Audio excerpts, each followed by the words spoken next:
All right, so apparently Grok is going to put me out of work. Maybe it's not that bad just yet, but we are going to talk about how well Grok can make video games and some of my experiences working with it, specifically around the game you're seeing right now, which was entirely generated by Grok. I didn't write any of the code, I didn't make any of the graphics, I didn't make any of the sound, and it was all through prompting that I managed to get it to this reasonably decent playable state. Before we jump into all of that, though, gameplay today obviously is the game I made. It's going to actually be out on itch.io, so I'll include a link in the description so you guys can check that out. You can't play it on mobile. It's just PC only right now, mouse and keyboard. So if you're on a PC, though, if you want to check it out, that link will be down there and you can take a look at it. So without further ado, let's jump right in and discuss this weird little game that I made. So basically what I ended up doing, and you can see the itch.io page right here. It's a fairly simple game, and the idea was to make a first-person shooter. Initially, the idea was to make a Wolfenstein clone, but that fell flat pretty quickly. I had some difficulty trying to get Grok to do what I needed it to do, and that was more on my end, not understanding what I needed to say to Grok to get it to do what I needed it to do, and just a little bit of back and forth, a little bit of experimentation, and a few false starts, and you'll get to a point where you can actually start making a decently crafted game and something that can be actually surprisingly fun. So what I ended up settling on was this game, which is basically a dungeon where you run through and try and collect coins and get to the next level of the dungeon, which is done via the portal that you end up finding in this maze. And you have to avoid those ghosts, which the red-eyed ghosts are the worst. They're made by combining two ghosts together. If two ghosts run together, it makes a more powerful ghost, and then that powerful ghost, if it runs into another ghost, it makes an even more powerful ghost. So they kind of scale up. And the idea is that every level is going to get more difficult as it progresses. There are going to be more challenging mazes, more ghosts, more problems. But as you go through, you collect those health power-ups to keep your health high. The coins to kind of increase your score, and just keep going through level by level. So that's the idea of the game, and it was a lot of back and forth with Grok to get all that working the way I wanted it to work. Initially, it was just very basic, like make me a maze where I can go through and then find a goal where that'll generate a new maze, so you get to another level and count that and put that on the score on the screen. And then, there was a lot of back and forth to make the health bar and the health and the ghosts. The ghosts initially were just enemies. They were just green blocks. And after a while, I decided I wanted to have more graphical fidelity in this game. So I started to try and get the AI to make a ghost for me. So I started with a fairly simple, like a cylindrical shape it ended up being. And I kind of had some back and forth to get it to have the hemisphere on the top as the ghost's head and the eyes. But then the interesting part about that is when I finally decided, all right, I wanted to kind of have some animation. And I said, all right, Grok, make an animation for these ghosts that is, I think my words were spooky. So what I ended up doing is just telling it, I want a spooky animation for these ghosts.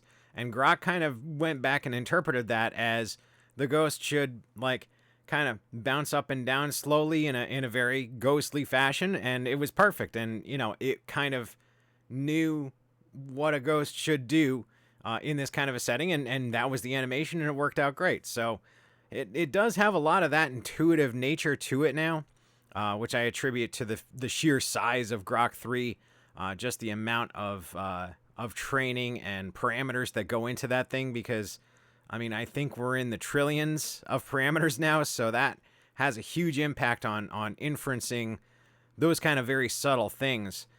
Same thing with the gold coins and the health and all that, and having them spin around like they're doing. It was a lot of back and forth to get that to work, but it was also a lot of things that Grok just picked up on and knew what needed to be done. And again, this is all JavaScript. So while we're going back and forth, it's handing me new code to put in, and I'm just copying and pasting it. If there was an error, I would actually go back and say, hey, Grok, I'm seeing this error. And it was actually smart enough to know what that bug was and fix it and address it. Some of the errors were pretty stupid, but some of them were a little more involved and required a fair amount of thought to figure out, but Grok could figure those out. I didn't help it.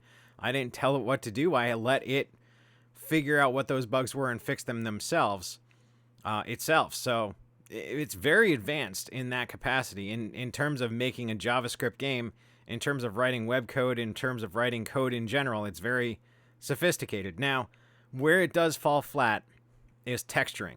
Now, when you try and create an image in Grok, the first thing I try to do is, hey, generate me a seamless texture of a brick wall, and have that output to the image. But the image generation doesn't understand textures versus regular images, so it just put an image of a brick wall in perspective. It's not a texture, so that part is lacking a lot.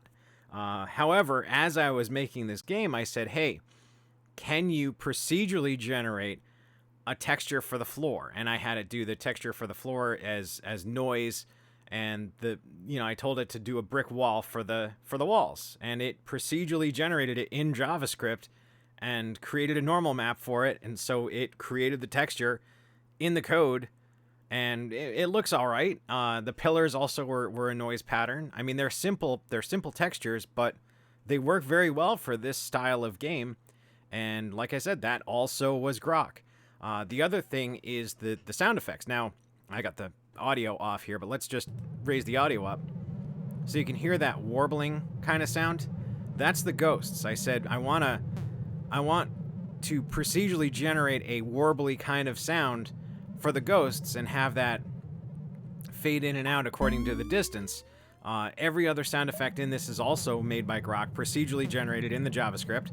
It's using the audio system of, I think 3JS has an audio system. I think it's using that, and it's just using the oscillators and applying whatever code it needed to do to make those noises and make that sound.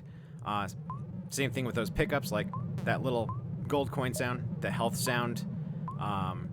There's a rumbling wind in the background. That's also the same thing. It was all procedurally generated. When you get to the goal, it also does that sound effect as well. So, I mean, everything in here is basically JavaScript in the code, procedurally generated to look like it does right here. And that was all Grok's doing. Now, that was because of the parameters I had around this, I had to stick to that kind of an approach. You can make a far more sophisticated game if you didn't have those restrictions, but I really wanted to see what Grok was capable of, and this is about as good as I could get. I think if I was to do it again, I could probably get better fidelity graphics. I could probably get something a little more sophisticated. The only thing that I was running into, and this is a big problem with Grok right now, and I think it's mainly because it's in beta, those conversations tend to stall out. Like something happens as you get further and further into the conversation, it starts to like fail on the responses, and it does that more and more as you continue on. So eventually you get to a point where you can't really get any more out of a conversation. You can't get any further with this game.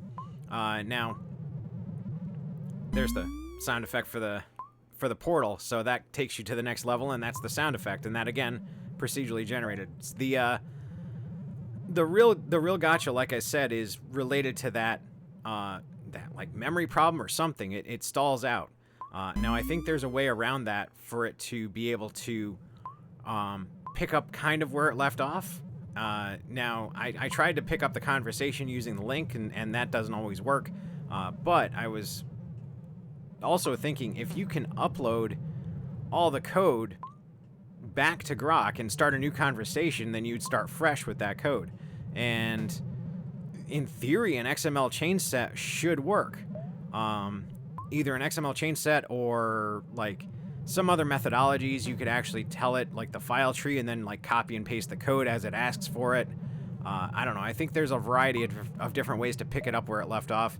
But also, I think that's something that's going to be fixed. I think that's more of a bug than a limitation, and I think eventually that'll be fixed. So you'll be able to see a lot more sophisticated games coming out that don't run into that, that limitation. And that's actually something that I ended up forcing me to stop working on this game, is that I just couldn't get any further in the game. It kept erroring out and kept giving me, failed responses. So I basically just gave up and said that this is the state that it's at. This is the best state I can get it, because I can't get any further. So it does have some limitations there. However, like I said, there are ways around it, and I think as things progress, as AI advances, you know, as ChatGPT catches up with Grok and then supersedes it, and they go back and forth, because I suspect that they're going to be going back and forth a lot. I think that's going to change a lot of things and get this a lot more reliable and way more sophisticated as time goes on. So I think eventually, you know, game developers, software engineers, I think we're all in trouble. But you know, not just yet. I think we got some time at least before that happens, before that becomes a major concern. So, yeah, that's what I got for you guys. That is the state of Grok. Now, I do still have another project I'm working on in this same vein. That's going to take me a little longer, so that might not be the next video. It might be down the road a little bit. But that's more of an approach towards using these tools, and Grok is included in that, but it's only a subset of the tools that I'm looking at to make a more sophisticated game using AI, using tools, using them as tools to make a more sophisticated game than this is. So that's coming, that's down the road, and that's going to be actually in Unity, not JavaScript. So that will be a very different animal, but yeah, that's something I'm working on, and hopefully I'll have a video on that soon. But I figured this is a good way to start, something to tide you guys over with, to see where the state of AI game development is at right now. And yeah, that's about all I got. So hope you enjoyed this video. If you like these kind of things, subscribe to the channel, and I will talk to you guys later.